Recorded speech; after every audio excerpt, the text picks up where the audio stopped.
The following is a production of DallasCowboys.com and the Dallas Cowboys Football Club. How about them Cowboys? Yeah! Go Cowboys!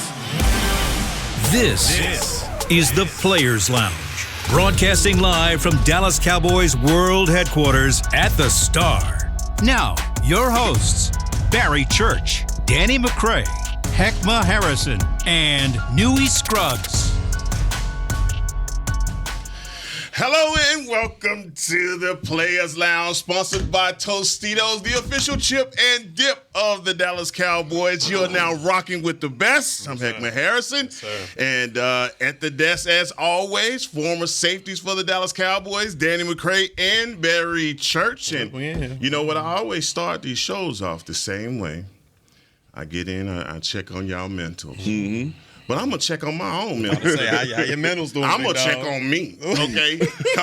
Because today is National Check on a Cowboy Fan Day. Ooh. If you know a Cowboy fan, check on them. All right. Y'all better call in and check on Hick.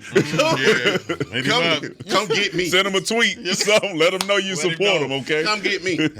Come get me, okay? Because humiliated. Humiliated is the word. The text there says so. We got all the texts. Humiliated. Embarrassed. I'm shocked. You know, and for all the Nostradamuses out there in the world that said that the San Francisco 49ers were going to win the game, I don't think there's no way you could have predicted 42-10. No way you could have predicted that this team defensively would have got manhandled the way that they did. And so, wait a minute, checking on me still. Still checking on me. Still checking on me still. Wait on, because I know you're ready. No. America, he ready. No. I just want to make sure I was we're on the same page. Yeah, we'll make sure we're on the same page, man. Hey, listen, this is humbling. This is one of them, you know, if you was here, they brought you all the way down to here, all right? And now it's like, oh, I know who you are now. Mm-hmm. We can't go back on this. Can't sugarcoat it. Can't sugarcoat it. I see what happened. And the whole question was leading into all week. What was the question we were asking? Can you match physicality? Will you be able to match up with a team that you know is physical? No, you can't. No, not at all, brother. So that's how I'm dealing emotionally. So I'm gonna give mine up. I'm gonna shut up and let y'all do y'all thing. I'm gonna let her go ahead. Go ahead, dog. Nope. Still got 40 minutes. Go ahead. No, I'm gonna shut up. And I'm gonna ask y'all about your immediate reactions during and after the game. Danny, I'm gonna start with you. Listen. There was somebody on this show that said that we were going to give up 33 points last night. You did? Okay. The over. You took the over. And this is a person who, like, I believe in Dan Quinn's ability to call plays on defense. Yeah. But what I do know about this team is for the last 2 years, we have not been able to stop the run. We have been out physical on the offensive and defensive lines. If we talk about defense, just the defensive line. Right. We went out and drafted Mozzie Smith in the first round. Have we said anything positive about it to say, like, okay, now we've got this solidified because of the first round pick that we went to go get? No, that ain't it. So we ain't changed nothing. Mm-mm. So you already know when you have a team like the San Francisco 49ers with Shanahan calling the plays, where there's misdirection on the offensive line, with the offensive running schemes, where they're going to trick you, get you out of your gaps, and make your eyes go all over the place and you not know where the running game is coming through. You know if you ain't got your running game right that you're gonna be in for a long day. Right. All right. So I had already assumed that we were gonna come in, we're gonna give up some yards, but I thought that we would get a turnover here or there and we may be able to then score some points off of that. So we give up some points, but then we also get some back. We didn't do that. We didn't do it. They had us on our heels the entire night. And it started with the inside 3 technique and 1 technique. They tried to play 2 gap. They tried to play A gap, B gap. They tried to play all the gaps. And I'm telling you this, if you watch the tape, man, San Francisco said we're going to double team these dudes, and then we're going to get up onto the second level, and that's how we're going to make our bones to today. And I'm talking about they were moving our defensive line with them double teams all over the dang place. Every time, double team, all over the place. Gap here, gap there, wall there, and we just couldn't stop it, man. So, yeah, I thought we were going to give up a lot. The offense is where I was more I was like, man, well, I don't understand. That was your overall. What was your overall reaction? We're gonna break down this game. All right, we're gonna get into it. We got a lot to get into. Let's go ahead and get into this, man. Defensively, that was, you guys hit on everything when you talk about, being humbled, getting punched in the mouth, but it was more than that, man. It was more. This is the third time they got punched in the mouth, and this time it was a knockout blow. Like, I don't know how you gonna come up from this. How? This team has literally come into your house. You went into their house. And they stole on you 3 straight times. And they didn't get any resistance defensively. No. When you look at it, we talked about this on, I think it was Thursday or Wednesday, hitting them with the 8-man box, shutting down McCaffrey. Yeah. They loaded the box up, and they were still able to crease him. And then they offered a run. They let Purdy go out there and dissect them. And Purdy's the real deal. Like, I thought for a second, okay, he might be a bus driver. I know Shanahan's system is amazing. They make all these guys look good. But when you watch some of these throws, he was hitting guys over Van Der Esch. Van Der Esch. The man was coming out of his break. He's looking up the balls right there. I mean, the guy was picking apart this defense, and Dan Quinn had no answer for it. I mean, let's just call it what it is. He had no answer for it. He tried to blitz. They was picking him up. And if they didn't pick it up, Brock Purdy was getting it out of his arms fast enough. So, to me, defensively, they got hit in the mouth. And for all words, I mean, they got punked. They got punked. I mean, if you saw it, it should have been even worse than that. If McCaffrey didn't get hit with a fumble on the 1-yard line, well, that was a heck of a play by Jordan Lewis, by the way. Yeah. If he doesn't do that, they marching it up again. Yeah. So, to me, they didn't stop McCaffrey. They had no answer for Ayuk out there. It was a bad performance. Now, it's only one game, and, they got some more defensively to go. It's only one game, but that was an embarrassing performance defensively. Now, offensively, I don't want to hear it again. I don't want to hear it. I told y'all, give it time. Give it time. You about to hear it all show. I don't want to know. Give it time. I tried to tell you. After the first week, y'all was like, he's in the lab. Second week, he's in the lab again. I'm telling y'all, that's not what it is. It's not what it. And what happens when he gets tested? I'm talking about Mike McCarthy right now. What happens when the man gets tested? When that defense is bend but don't break type style, where they're not getting these takeaways. Can he produce something offensively to get the job done? And what does Newey love to say? Time, proof, and consistency. And that's what has been shown. All right, when it comes to those big moments, those big times when you're as an offensive coordinator and a quarterback supposed to go out there tandem and get things done, it hasn't shown up in the biggest of times. I'm glad you put the quarterback in there. Oh, yeah. Because right now, you sounding like you about to go all on Big Mike, the dude who was getting into the red zone the most in the league. I'm getting ready to get that's what I said. Most in the league. They coming next. And it was next. But no, you okay. But when you get to the red zone, you right. In between the 20s, he's moving great. But what you gonna do in the red zone, man? This, as a team, and I could be mistaken, defensively and special teams combined has more touchdowns than the offense. I mean, this is unbelievable right now. And then when you get to the red zone, you can't punch it in. And we talked about it last week. If you go in there hitting field goals, you ain't gonna get the job done against the 49ers because they're gonna move the football. So once again, the test has come to this team offensively. What are we going to do? And they failed. Arizona, the test came to them. They failed. Interceptions. The test came to them this week. 3 turnovers. 3 interceptions. And they was bad. That was bad. They was bad picks. Like, they was bad. The one time my guy Tayshaun Gibson, shout out, played with him in Jacksonville.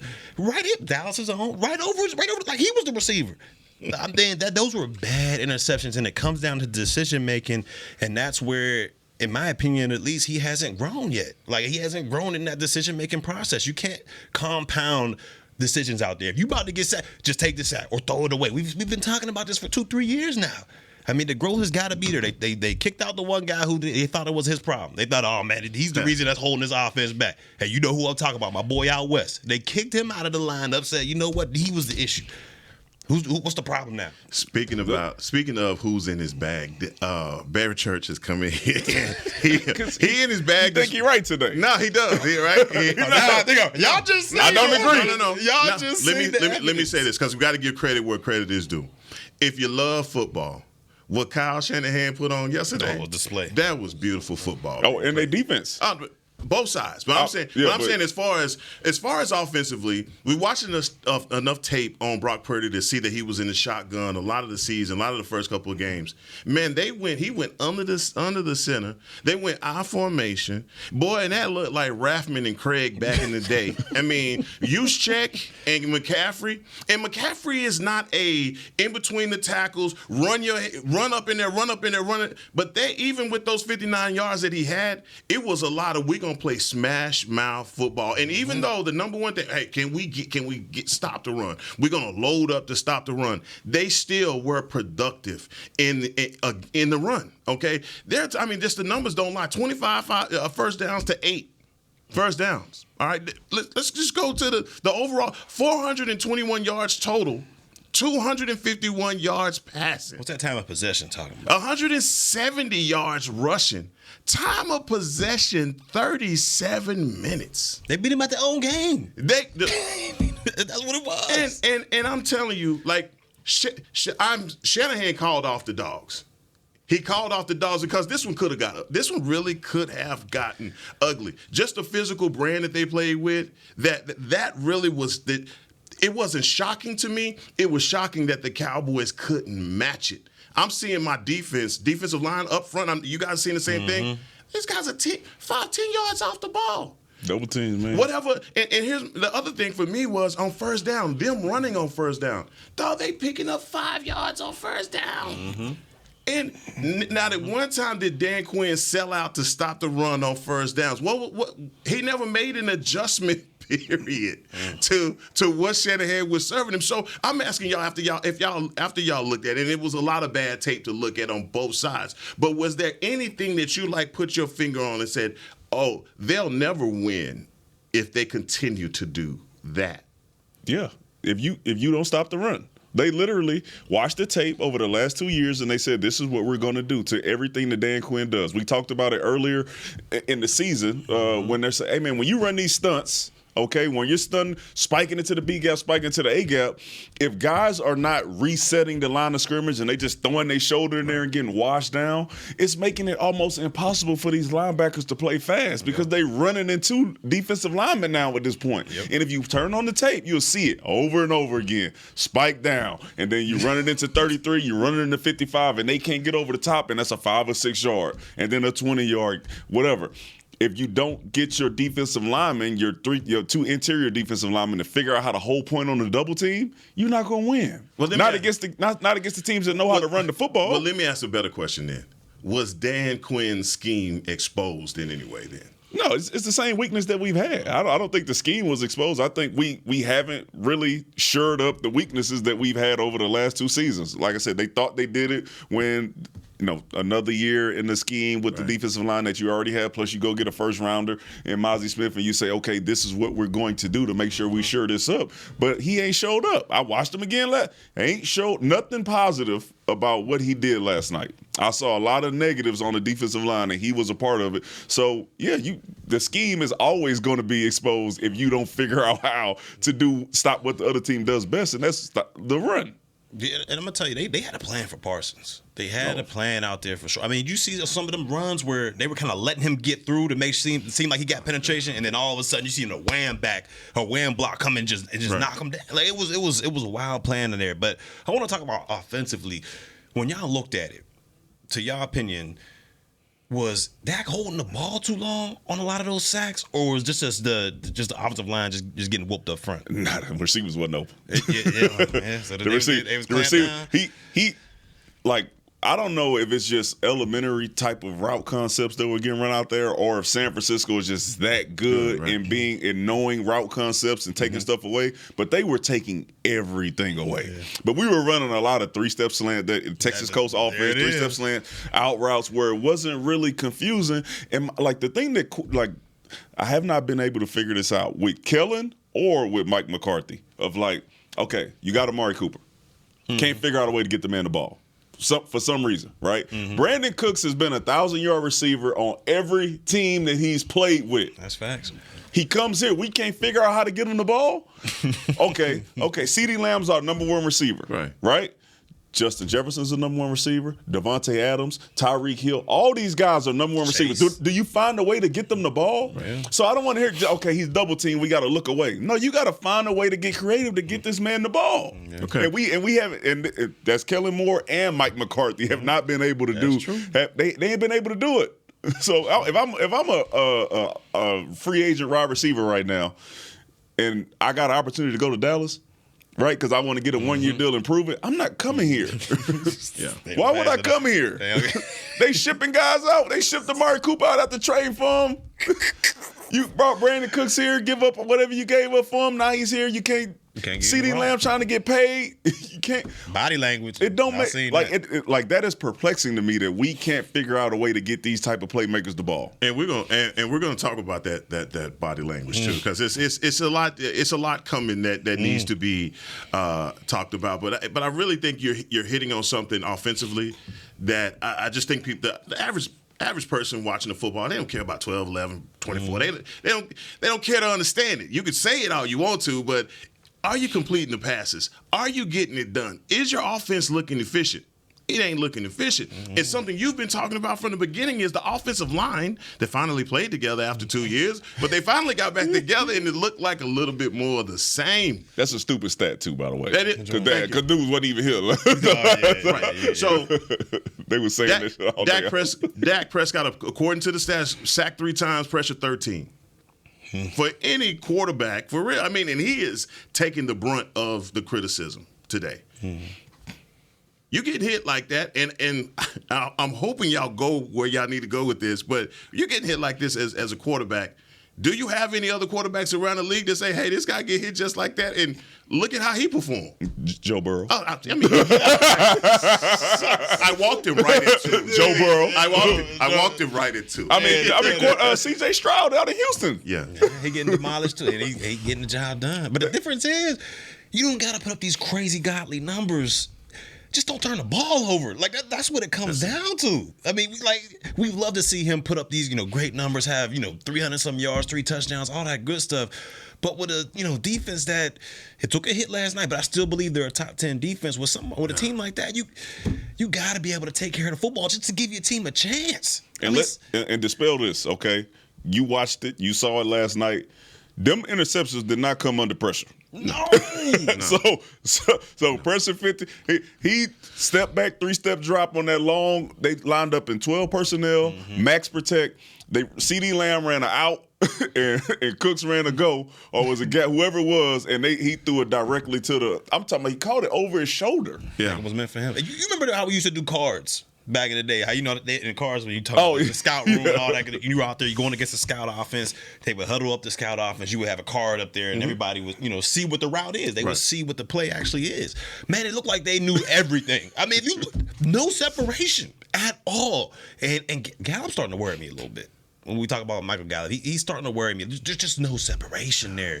It's just not slant and 50-50 balls. And it's more like a 30-70. So it's like he's starting to worry me right now. Today is check on the Cowboy fan today. All right, you got a Cowboy fan, a friend. If it's yourself, hug yourself. All right, because we got about 30 more minutes of this, man. And I'm trying to help. I'm doing everything that I possibly can to help. But when we come back, we're gonna talk about my favorite subject, man, and that's the bazooka. But boy, it's not looking very bazooka-ish right now. What a blessing! What a blessing! Coming up next on the Players Lounge.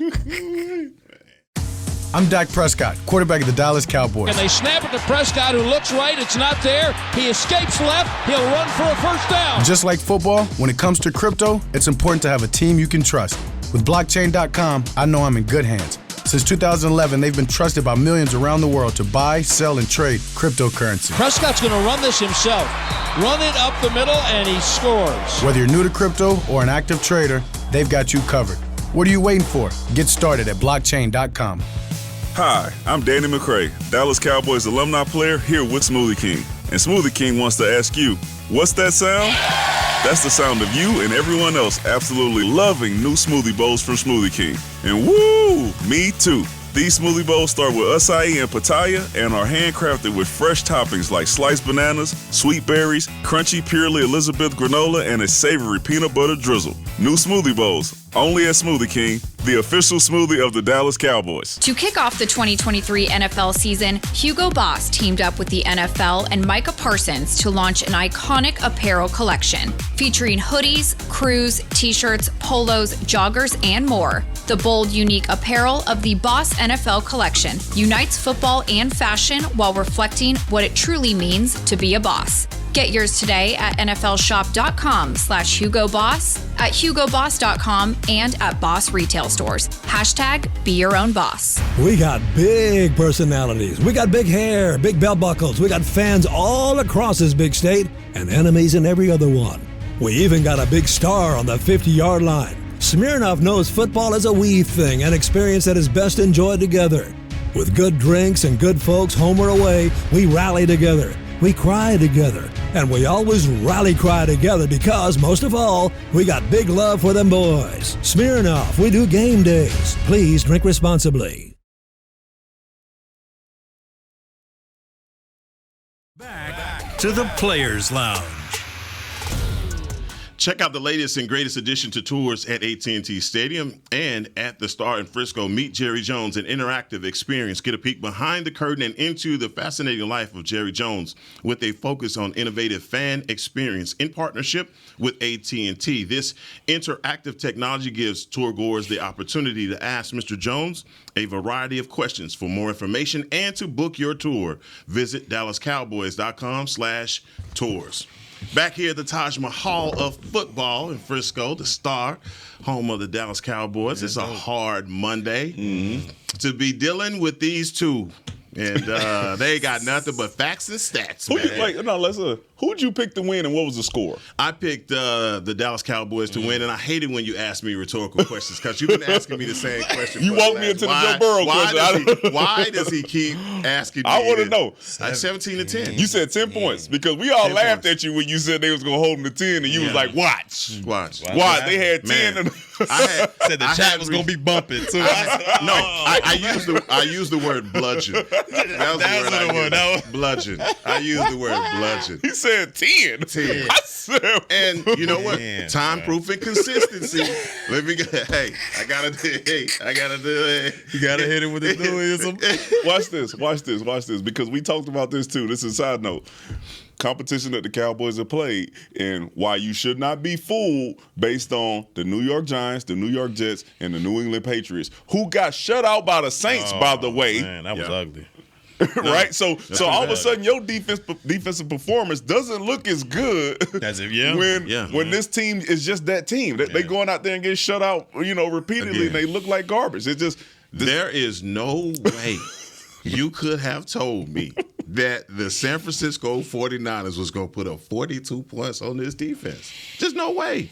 Even from the playoff performance from last year, even from what the San Francisco 49ers have done in 4 games prior to this one, you could not have told 42 points that they would have got out-physicaled at the line of scrimmage. I mean, like 170 rushing yards, I would have gave you that. But just that plus getting beat down at the line, nah, man.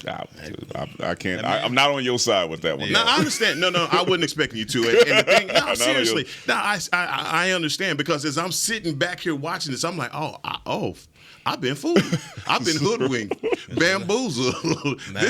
This. I mean, that was ugly. But getting to my guy, the bazooka, number 11, and San Francisco, Kyle Shanahan came in with a game plan for Micah Parsons that I think everybody is going to start to try and mimic or try and copy because it's a copycat league. You already know it. But, guys, this game literally was one where you had to ask yourself, was Micah even out there?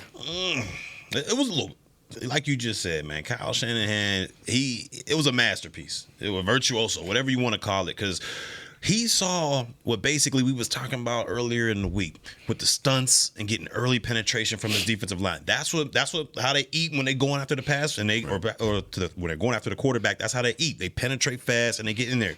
What Kyle Shanahan was doing was basically saying, let's just wash all that down. They're going to keep trying to come upfield, but as long as we push them and washing them down as they're coming upfield, we can cut right off of that. Let me interrupt you and ask you this. If you're coming up against a team that you know is going to run the ball against you, why are you trying to get up the field? Like, what is? Aren't you doing that because you're trying? But sacks from who? They ain't not throwing the ball. Well, everybody wasn't trying to get up the field. Your guy was he's habitual. Let me rush the passer type of guy, and that's not saying that he doesn't want to play the run. We didn't learn nothing from Arizona. Arizona didn't teach us nothing. Nah, but I mean that's what he does though. Like, you can't just go out there and change what he does because a lot of times he is able to get underneath that block, and then stop him in the backfield. He did it a couple times in this game as well. But then on a consistent basis, they say, we're going to take those couple. But we know a lot of times that is going to affect not only him, but other people because not – as a safety or linebacker, that when you have a stunt in front of you, it makes it that much more difficult for you to then read what's going on, especially with an offense like Shanahan's where they're pulling, they're running counters and stuff. You're like, Anthony Spencer used to do it. He used to say, all right, I don't know where he's going, but I got to play off of him. Yeah. But when you have a team like that, it's hard for you if you not sound like gap sound in your defense. And they expose us. They exposed the fact that, hey, man, and I don't even think it was specific to Michael Parsons, the scheme that Shanahan was running. He always runs traps and counters and bring the tight end back to this side. As a linebacker, he'll let you see, pull, get over the top, and then they have another reverse coming this way, and now you all out of position. It was all over the place, bro. It was all over the film. So you're saying that they didn't even scheme for number 11. You're saying that they just basically went out there and said, we're going to play our game, and regardless of where he lines up, we're not going to do anything special to his side. He's a pass rusher. They're a running team. They ran right at him. They were like, look, we're going to run at you. Yeah. We're going to force you to play ball, and we're going to lean on you with this weight. And that's exactly what they did. If you saw it, when he was dealing with those combo blocks, whether it's a guard tackle or a tackle tight end, they're getting there, and he's having to fight and try to split that or having to contain that. And after a while, it just wore him down. You saw it by the third and fourth quarter. Man, them holes was humongous, and them cats wasn't getting touched until they got 5 or 6 yards down the field. It's just, man, you got to counterpunch that. And in this game, Dan Quinn wasn't able to come up with a counter. They were getting shoulder padded all game. That's it. They was like, hold on, wait, again? Boom. Leaning on him. But you're looking at, guys, come on, man. Put on your defensive coordinator hat right now. Y'all been in that room too many times, seen too many schemes be put together. If you have a player like Michael Parsons, why would you put him on the same side as Trent? What were you going to learn from that experience? Yeah, I wouldn't have did that one.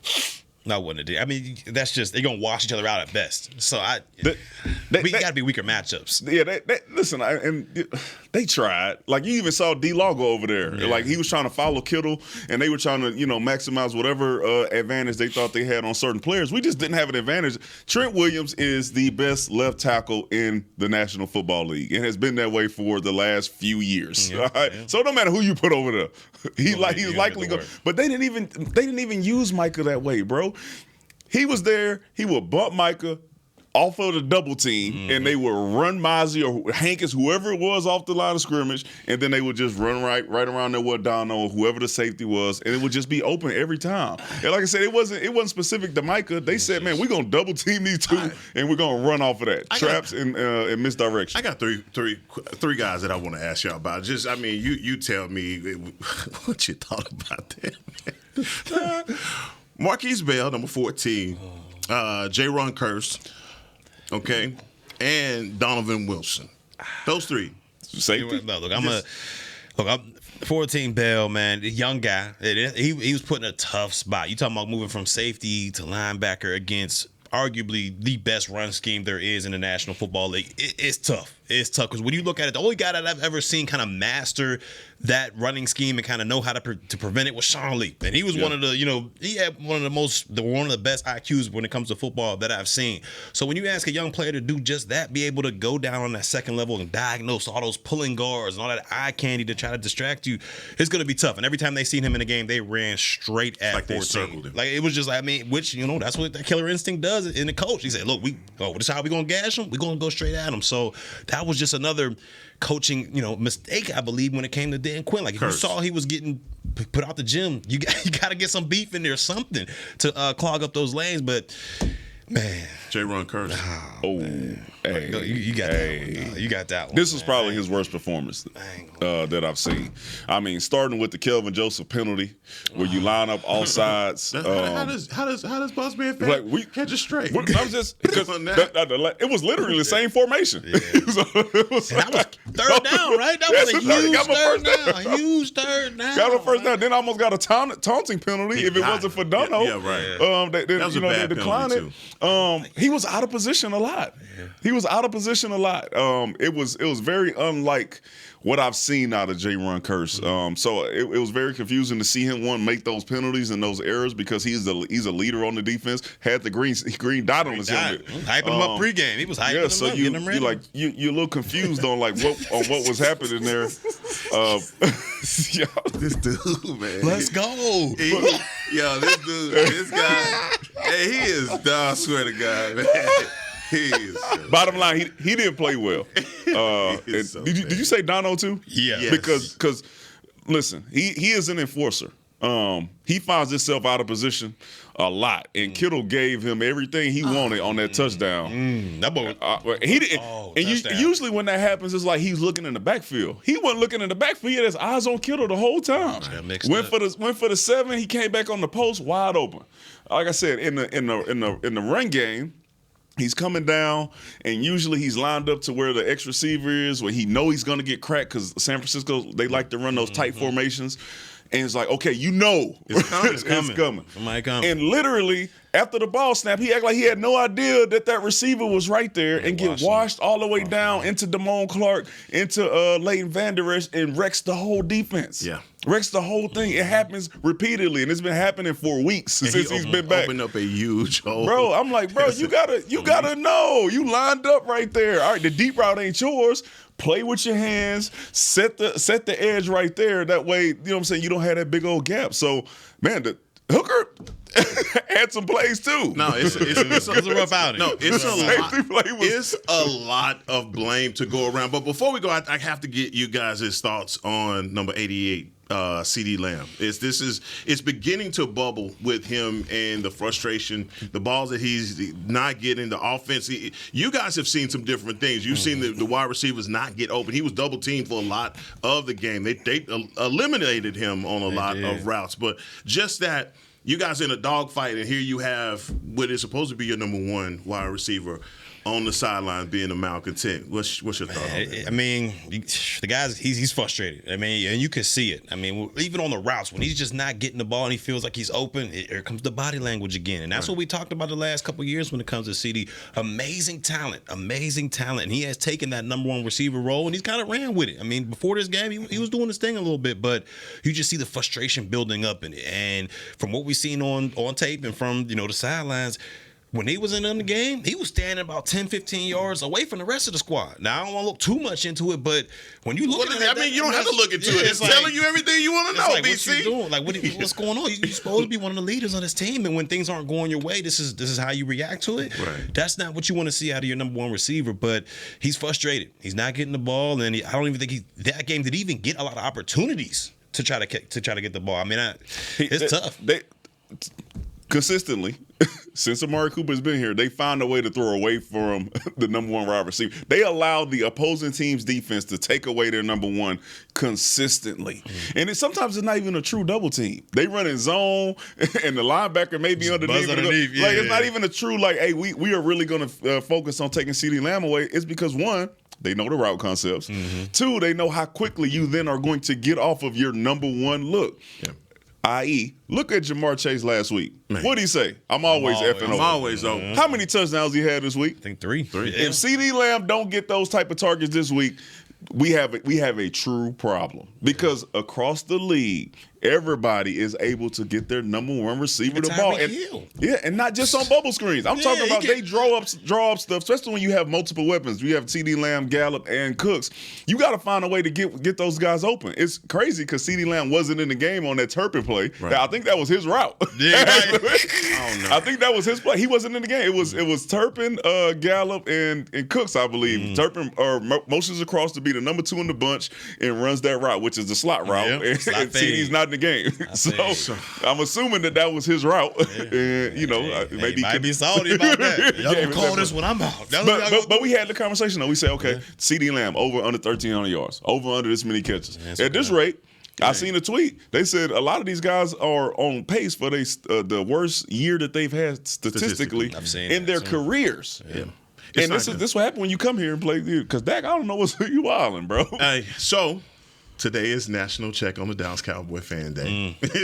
Check on your Dallas Cowboy fan friends, because this is one of those Mondays, boy. This one's hard to swallow, but we have to address it. We have to address Dak Prescott. That's who we're gonna talk about next on the Players Lounge. It's the official men's skincare brand of the Dallas Cowboys, Jack Black. And right now, Cowboys fans can get 15% off their $75 order. Plus, because every deal needs a playmaker, your order will include a free 5-piece skincare set and free shipping. The Jack Black Playmaker is 4 of Jack's favorites and a full-sized intense therapy lip balm. Make a play for the Playmaker at getjackblack.com/Cowboys with the code CowboysVIP. That's getjackblack.com/Cowboys with the code CowboysVIP. I'm Dak Prescott, quarterback of the Dallas Cowboys. And they snap it to Prescott, who looks right. It's not there. He escapes left. He'll run for a first down. Just like football, when it comes to crypto, it's important to have a team you can trust. With blockchain.com, I know I'm in good hands. Since 2011, they've been trusted by millions around the world to buy, sell, and trade cryptocurrency. Prescott's going to run this himself. Run it up the middle, and he scores. Whether you're new to crypto or an active trader, they've got you covered. What are you waiting for? Get started at blockchain.com. To kick off the 2023 NFL season, Hugo Boss teamed up with the NFL and Micah Parsons to launch an iconic apparel collection featuring hoodies, crews, t-shirts, polos, joggers, and more. The bold, unique apparel of the Boss NFL collection unites football and fashion while reflecting what it truly means to be a boss. Get yours today at nflshop.com/HugoBoss, at HugoBoss.com, and at Boss retail stores. #Be your own boss. We got big personalities. We got big hair, big belt buckles. We got fans all across this big state and enemies in every other one. We even got a big star on the 50-yard line. Smirnoff knows football is a we thing, an experience that is best enjoyed together.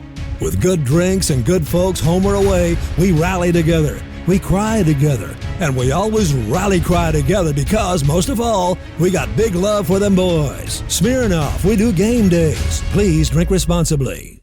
Back to the Players Lounge. Dallas Cowboy Game Time, powered by Lenovo, the official gaming platform and community of the Dallas Cowboys. Sign up now to compete in Madden 24 for a chance to win 2 tickets and a VIP experience to a 2023 Dallas Cowboy home game. Qualifiers begin on October the 6th and run through the 13th. Learn more and register at DallasCowboysGameTime.com. Hey. Back here on the Players Lounge, my man Danny McCray, my homeboy Barry Church. What's happening? They ain't made it easy. So every time we go to break, it's something else, you know. But we're going to get into the subject that we need to talk about, and that's one, Dak Prescott. It's the lounge. Before we left on Friday, you were handling business with I heard it was some foolishness going on. A lot of foolishness. No, it's a lot of foolishness going on. It was a lot of foolishness. I can't wait till tomorrow. I can't wait till tomorrow, man. It was, and I participated in a lot of it. Oh, yeah. But I'm going to say this. What? Yeah. Oh, I tried to. Wait till Tuesday. When Dewey Scruggs get back in this thing. I got to get you on tape too. No, I would. Ain't got me on tape. So basically, say they did. So basically, one of the things that I was pointing to was that, look, you couldn't play conservative. You had to take your shots when they were there. You had to take your shots. You did. I said it. He took them. They landed out of bounds. He might have hit a cheerleader, but it did not happen the way you envisioned it to happen when I say take some shots. Dak right now, man, is not looking good in the media or anywhere else. Last night was a bad performance, one of his worst losses as a starter in his career. Danny, you have been a Dak supporter. I would say you're critical, not as critical as other people. Mm-hmm. You know, not as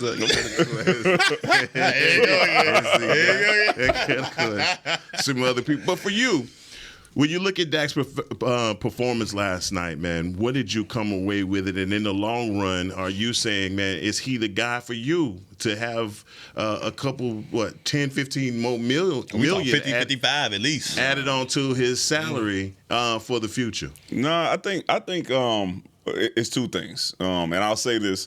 I think something's going on with the offensive play calling to where it was not creative enough. We are consistently running this Texas Coast offense, but these teams are able to sit on all these routes. They're short routes, so when you get linebackers like Fred Warner out there who knows, hey, man, this is where I need to be at, and he's taking away multiple routes at a time. Taking away a slant, taking away a mesh, all on the same play, and then going to then sack your quarterback, all in the same play, then something ain't right. So it needs to get a little bit more creative. But then those interceptions that were thrown were not under pressure.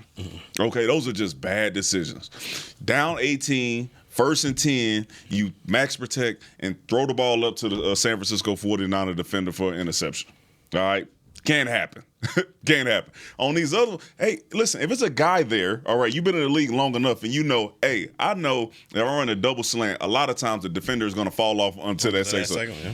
So I need to be aware of that, all right? Because you can't say, oh, it's a 3-step drop and this is where I was supposed to throw it to, so I threw it. Like, nah, we making too much money for that, bro. We making too much money for that. So do I think he can fix it? Yeah. I knew he was going to throw more than 10 this year. And he would have had about 8 or 9 at this point. Because, I mean, that's just what it is at this point. Like, he just throwing picks. He's throwing picks, but what we're not seeing is the touchdown ratio, you know what I'm saying, being like it was where it's 30-10 or 35-15. Now you more looking at, you know, some stuff that hey, you don't want to be a part of. You do not want to be a some part of them rookie quarterbacks that's out there this year, Bryce Young and them type of guys. You're looking at those type of numbers from what Dak is doing. And I think if you're a guy who's looking to get 50 mil, Joe Burrow, Justin Herbert, Josh Allen, that type of money, nah, man, you got to be better, especially if they keep bringing in, hey, man, what do we need? Weapons. And they just keep bringing them in. To where you ain't got no excuse. You got to be able to do something. Do I think he can do it? Yeah. Do I have faith that it's going to get done anytime soon? Nah, I don't. I got to see something change with the play calling. Yeah, look, you got to see something change with the play calling and decision making as well. I mean, we just you hit on everything, D-Mac. When you looked at it, people were just sitting on these routes. Like both interceptions that happened close to the line of scrimmage, the man was sitting right there both times. He let the guy fall off into the slant, and the other one I think it was like a short little zigzag route or whatever. And the guy put his arm out there and he got a crazy bounce. So you know that happened with the interception. But man, you got to see these things. Like it's just like he's going back there and he's like, it's like he's not, because I've never played the position, but it's like he's not processing it quick enough, and he's seeing, okay, this is where I'm going with the ball, so I'm gonna throw it there regardless. On that deep interception, like it looked like to me, he had it pre-snapped in his mind. I'm going to drop back and I'm going to throw this post. Because if you look at it on tape. No matter what. If you look at it on tape, CeeDee Lamb's coming up wide open on a dig. So I'm like, in my mind, he said, you know what? 1, 2, 3. If I see a single high safety, 1, 2, 3, 4, 5, I'm going to launch it. I don't care what's going on. I'm going to launch it. And at this point in his career, you would think he would be past those type of mistakes. Did you see where the safety was at on that play? Yeah, he was on the hash toward the deep ball. And the route was run inside the numbers. Yeah, so it don't make no sense for you to be like, my bad, I didn't mean to cut you off, but I'm just like, you looking at it as a quarterback and you say, what's the first thing you do? We trying to look off the safety, see where the safety is at to then determine where we're going to throw the ball to. You looked to a route that is being run inside the numbers or on the numbers where a safety is sitting on that hash and decided to throw the deep route to that side. It don't make sense. That's essentially a double team. You guys have been in NFL locker rooms before. And so, you know, after a loss like this, everybody might go to your house or you watching it on tablet on the plane. Y'all watching it today as a team. You watched the game a couple times. Oh, yeah. All right. You in that locker room, do you believe in for? But see, I get what you're saying right there. Barry, don't do me like that. I get what you're saying right there. But no one in that locker room has the right to point at anybody. Because if you look at it, that defense was – they can't sit there and be like, hey, man, we held it down on our side. You know, if Ford didn't do it.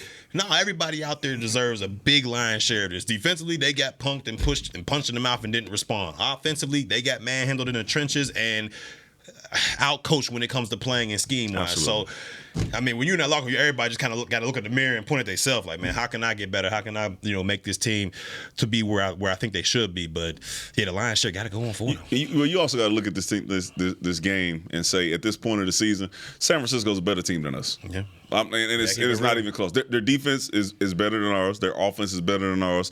Their special teams played better than ours did. Mm-hmm. Like, they were a better team at this point of the season. The great thing about the season is, still got a long way. You can start off hot like this, and then all of a sudden you can hit a wall, and then you don't continue to get better. That's true. It's week 5, going into week 6. You still have an opportunity, but you got to get a lot better if you're going to try to compete with the teams we still have to play: Eagles, Lions, Chargers, Rams, who don't look bad even though the Seahawks. Like, if you want to keep this thing competitive throughout the season, you got to find a way to get better. And if you don't, then you're looking at maybe worse than what Church thought it was going to be. I said 10-7. So the next 5 games for the Dallas Cowboys is the Chargers, a bye, Rams, Eagles, Giants, and Panthers. so Giants, Panthers. But how do you finish the season? No, that last little bit is real.